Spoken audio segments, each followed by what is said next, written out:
melihat orang lain itu selamat, tapi melihat dirinya nggak selamat. Sama itu untuk melawan egonya, untuk melawan takaburnya. Cara melawan takabur ya misalnya melihat orang lain itu selamat, melihat dirinya itu tidak selamat. Tapi itu tadi tentu ini dalam konteks melawan takabur. Ya, seorang lagi ini hanya dalam konteks melawan apa? Takabur. Tapi kalau kamu punya perasaan itu kemudian malah suudon be pangeran, kemudian hidup kamu tidak pernah syukur, maka tidak boleh. Tetap kita nambah alhamdulillah jadi hadana li hada wa ma kunna linahtadiya laula an hadana Allah. Perasaan kita dengan Allah adalah matur nuwun Gusti jenengan kok maringi hidayat kula. Umpama mboten jenengan paringi hidayat kula tidak mendapat hidayat. Jika kita juga tidak boleh berlebihan melihat orang lain benar, kita sendiri yang salah. Kalau berlebihan juga tidak boleh, nanti takutnya kita tidak pernah syukur. Tapi melihat orang lain salah, kita benar, ya nanti jadi takabur. Bolak-balik sebenarnya biasa, guys. Ya suka sampai nih, merasa benar ya orang, merasa salah ya orang. Soalnya wae mangan-mangan, wae rokok-rokok, wae angop-angop, soalnya ngerti-ngerti mati gitu ya. Karena apa ya? Uang rabakat wali kadang-kadang angel, nggak mau ada, jadi ya gue angel. Nak wong bakat wali kan sing biasa gampang, baduke sono nure jadi ana alamat. Karena tadi kalau terlalu kulon bolak-balik kan wong khusyuk waroi. Angger ketemu kula astagfirullah Gus dunya wis rusak. Muni astagfirullah tapi ngukumi wong liya rusak. Bodhe rusak dhewe bodhe. Karena ya bakat wali. Ada orang yang selalu merasa syukur.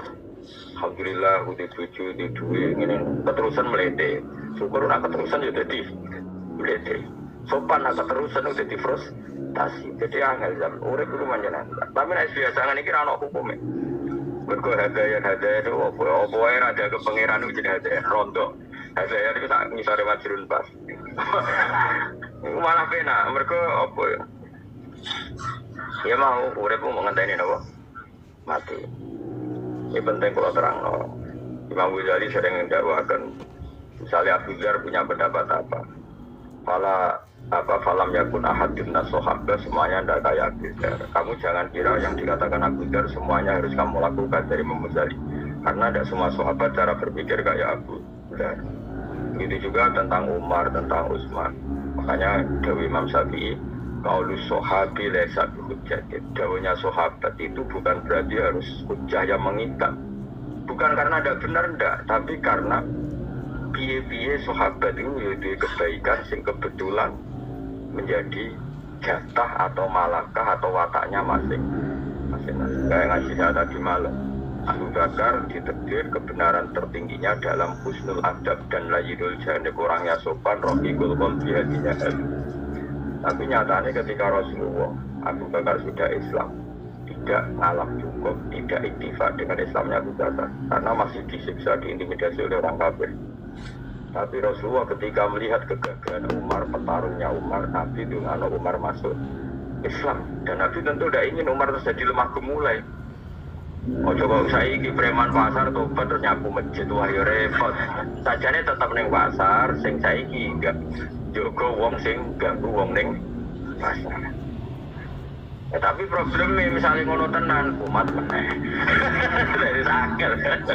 Tapi sajane terus ning masjid iku ora pas. Wong selawase ganggu wong kok bareng tobat terus nyapu masjid untuk wong sopan.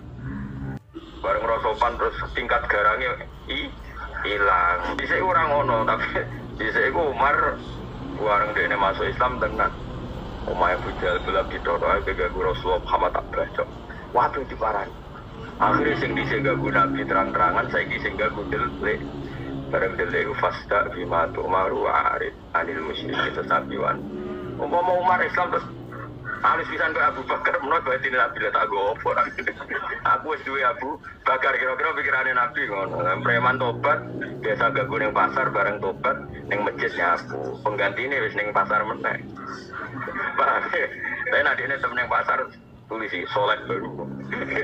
Gawe jaket apa? Orang soleh baru siap mengamankan pasar. Jos kan? Ya tapi tobat lamat-lamat ngene iki potensiku. Bareng dene tobat ra tau di dhuwit karo anak buah iku mel-melane kok di dhuwit. Ah balene. Angel-angel, sementing tobat sebenarnya, yang penting tobat. Cuma saja ini standar tobatnya ada seperti itu. Tapi ya yang penting tobat. Masjid-masjid lah, masjid-masjid tinggi ya lah, sementing tobat. Tapi sebetulnya ada seperti itu.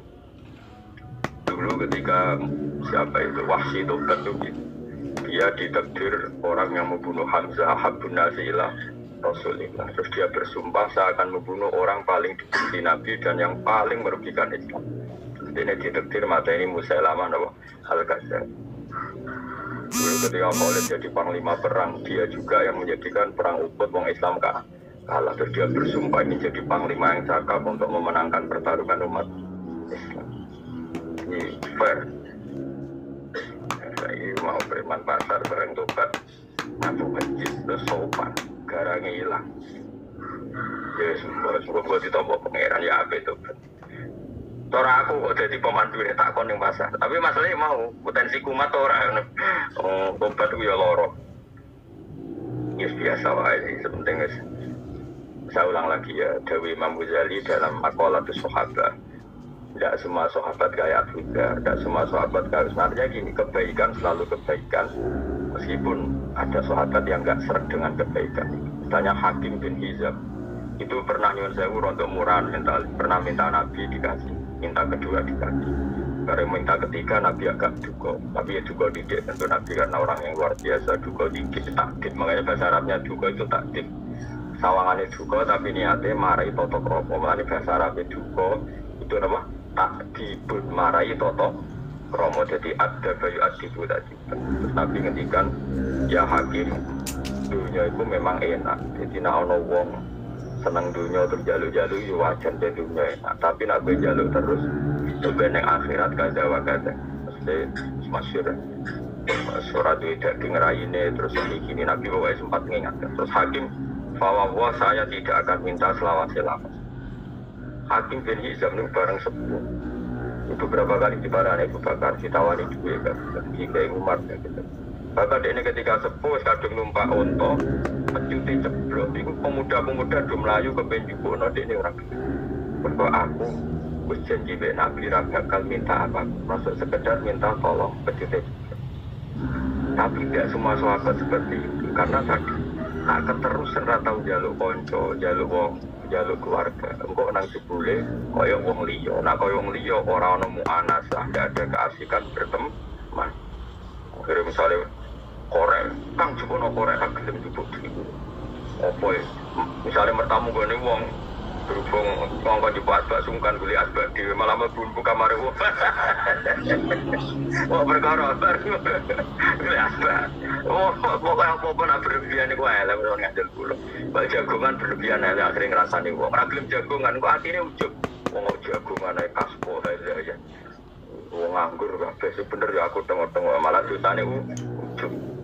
Wis biasa wae lah ya. Sampeyan wis bener. Wis sesuai kelasmu maksudnya soalnya. Urip mun apa? Apa iki pangerane opo ning dunya iki urip wonten non.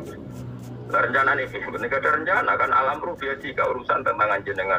Insyaallah sebab tak pinter ya jong. Tapi ada kok ning dunya opo? Apa itu bisa ben sejahtera makmur. Malah juga memang kamu dunia opo dunia rencana aku tak rusak ada kok. Biasa wae apa? Kecuali ini kepengen sujud Gusti. Nah, tapi ada kepengen makmur. Biasa Bani Adam agak makmur malah ragilem sujud. Nah, itu insyaallah pengiran dimalu. Karena pengiran wis yakin, wis pirsa banget tak manusia itu butuh fasilitas. Lalu Nabi Ibrahim bagas dunia kuwi rawani. Ora bagas dunia kebutuhane manusia. Lalu kalau yakin, yakin, hakul yakin ora ono Nabi kaya Nabi Ibrahim. Mulane diparingi bonus iku ono nabi paling afdal iku juriyae Nabi sinten Ibrahim. Nabi Ibrahim hubungan dengan pangeran luar biasa. Bakas dunya rawani mergo dunya iku ora disenengi pangeran. Ora bakas dunya kebutuhane Bani Adam. Lan iki redaksi donga cek apike. Robbana liyuki musholah Gusti. Kepengin kula anak turun kula sementing salat. Tapi kalau lagi ngerti anak turun pulau itu ya mesti rada senang duit. Mesti butuh duit, itu butuh duit, butuh rezeki mas. Terus mulane diterusna Rabbana liyuqimus shalah faj'al afidatan minan nas tahwi ilaihim warzuqhum minas samarah. Jadi kepinginnya kula penduduk Mekah nggih salat. Itu tujuan utama mereka salat. Tapi mereka kan butuh perangkat dunia. Maka yang penting mereka salat dulu. Lalu tolong fasilitasi perangkat duniawi. Iku warzuqhum minas samarah. Mulane kan aku pengen anak soleh ngono teh Gusti kula pengen anak putu hafid. Tapi timbang hafid arep-arep disamane tiyang nggih sukani rezeki. Maksudnya berapati orientasinya ngedol apa tapi aja diwalik langsung paring ngono sugih Gusti. Nah sugih ben saged ngaji. Pangeran ra seneng kok bangsa donya disebut cek gak seneng. Makanya Ibrahim nyebut Rabbana liyuqimus shalah dulu. Bareng liyuqimus shalah terus Ibrahim realistis bahwa manusia itu butuh rezeki. Makanya saya tuh nggak suka sama orang tasawuf jujur, Pak. Berlebihan yang tanpa fakir. Orang harus kritik sama orang tasawuf yang nggak suka fakir. Harus dikritik, Pak. Saya ngeritik ke Jokowi aku alat. Karena kalau orang tasawuf berlebihan itu adalah ngomong duit itu isin, ngomong rezeki ya isin, mereka barang dunia itu berlebihan. Mereka lupa bahwa para nabi itu yang membicarakan uang. Tapi KB itu timbul dasaran mempick-up agama. Jadi contoh paling gampang Rabbana liyuqimus shalah supaya mereka gelem sholat. Terus faj'al afidatan minan nasi tahwi ilaihim warzuqhum minas samarah. Maka tolong Gusti, orang itu senang ke Mekah. Senang ke Mekah kemudian saking senengnya Mekah jadi rezekine wong Mekah. Ya sudah. Jadi Ka'bah kaya opo sakral, tapi Nabi Ibrahim ngerti kersane Gusti seneng tawaf. Engkau terus dia seneng tawaf sering ke Mekah terus. Ya tadi kalau banyak orang ke Mekah kan banyak transaksi dan itu otomatis jadi rezekinya orang Mekah. Makanya saya pas haji ini kalau sering belanja. Jadi boros sunat itu ya pas ibadah haji. Ben jadi rezekinya ahli napa? Mekah kayak apa? Jadi kadang orang boros ya. Gayane itu nak takdir ikhwanus sayatin. Medit ya ikhwanus sayatin. Ora trimo kancane dulure malah. Jadi boros iku kancane setan. Nah medit dulure. Kamile iki. Ayo milih dulur apa kanca? Apa sejenis? Jadi ku pengira. Mulane kula untuk ijazah tapi aja nut. Mergo kira bakat wali, nah bakat wali kok terus ora jual sebagai pangeran. Biasane kadung mbok tawakal tiba-tiba baru pangeran. Mergo makome ora tawakal ora wali. Mulane ora wali biasa wae. Ada ijazah dari seorang kiai malah lucu. Nah bojone Mekah jadi ini kiai. Nah kita wong terutama kita era ini fakir ojo tawar. Anggap bae ngergani kota Mekah. Jadi ono warzuqhum minas samarah. Jadi intinya Nabi Ibrahim kepengen sirkulasi orang ke Mekah ya jadi rezekinya wong nopo Mekah. Nanti kalau pas haji, pas umroh itu orang ngantul kulo. Tapi ya nah, bisa lewat sedekah, bisa lewat apa transaksi. Itu pangeran. Jadi saya ini kadang orang tasawuf mau bagas duit. Wah sementing tawakal. Pangeran dewi kadang nyifati zat itu masalah pakan. Iku Allah nak nyifati dadi wa huwa yut'imu wa la yut'am. Pangeran ndak sing maringi mangan. Tapi wong tasawuf cek sombong bakas mangan iku isih. Padahal Allah nyifati dadi wa huwa yut'imu. Allah ku ndak sing ngekeki mangan. Makanya bisa saja kita jadi wali ku mergo pas mangan. Terus Gusti kula saged mangan. Sok gegeken sok gagah ora mangan yo lemes tenan. Nah lemes sing elek tambah elek, sing ganteng wae ketok elek nek jenenge wong lemes iku. Akhirnya bermangan syukur. Alhamdulillah Gusti ganteng kula terjaga karena bermangan. Mau sing elek Gusti bermangan gagah Gusti cara dinya kula elek jotos wong nggih. So pokoke sak uni-uni mulah. Sementing iku dadi syukur.